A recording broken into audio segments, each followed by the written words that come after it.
السلام علیکم۔ میرے لیے بڑی خوشی کی بات ہے کہ میں یہاں پر آ کر ایک ایسے موضوع پر بات کروں جس کا تاریخی اعتبار سے میں بڑا اس کو دیکھتا رہتا ہوں، سمجھتا رہتا ہوں، اور میں یہ سمجھتا ہوں کہ پاکستان کے اندر اگر اس چیز پر ہم قابو پا لیں تو انشاءاللہ ہماری ترقی کے راستے بہت کھل جاتے ہیں۔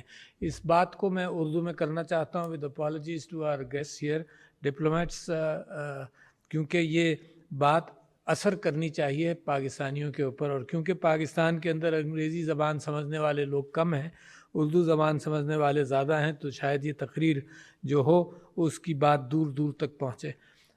سب سے پہلے میں تاریخ کا احاطہ کرنا چاہتا ہوں، کیونکہ ہماری قوم کے اندر اس کیفیت کے لیے ایک ٹابو کی سی چیز ہے جس کا ذکر کم ہوتا ہے۔ بہت ساری چیزوں کا اس کو ہم لوگوں نے آپ سب کے ساتھ مل کر پکڑنا شروع کیا ہے کہ جہاں جہاں جس چیز کا ذکر نہ ہو اس چیز کو کھول کر صاف کیا جائے۔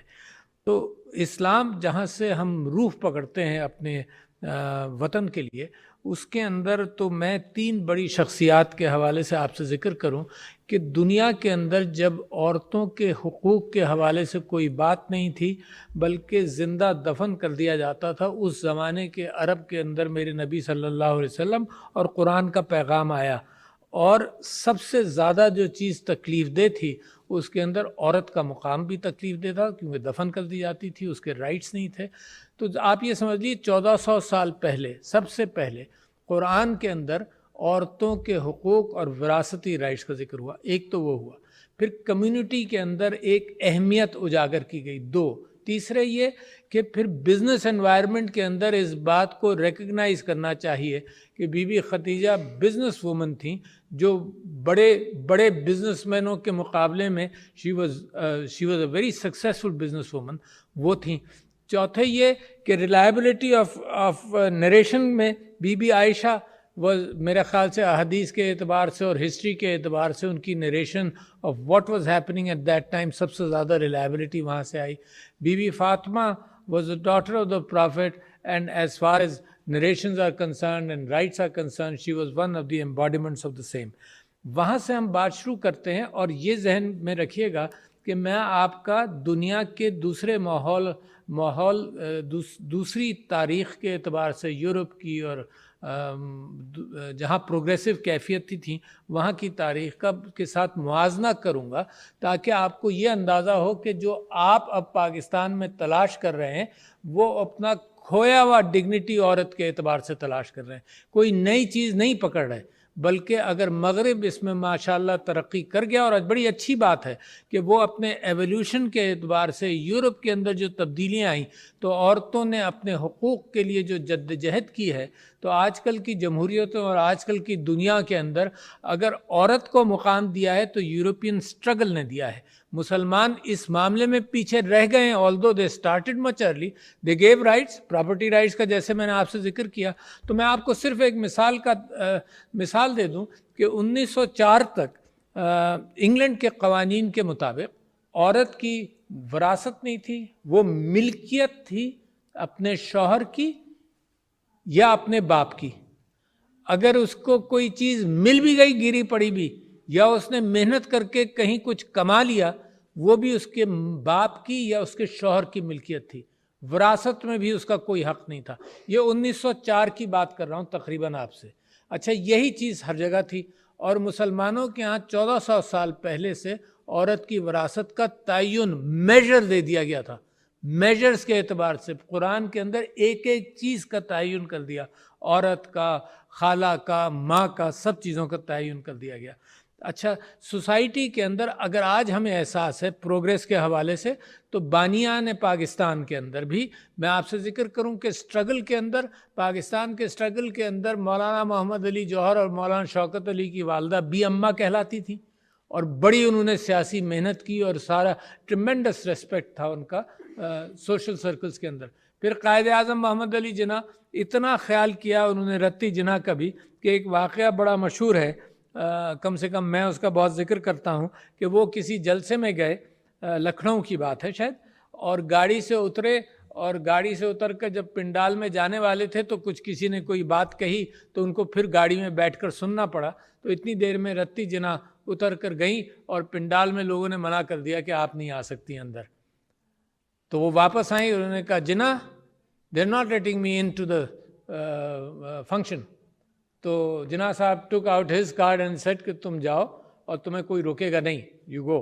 تو ہی واز سو کیئرفل. اور پھر in the politics of Pakistan, in the formation of Pakistan, ان کی بہن فاطمہ جناح ان کے ہمراہ رہیں, ہر وقت ان کا ساتھ رہا. اور پاکستان کی پالیٹکس میں she contested the elections of the president of Pakistan in the 60s.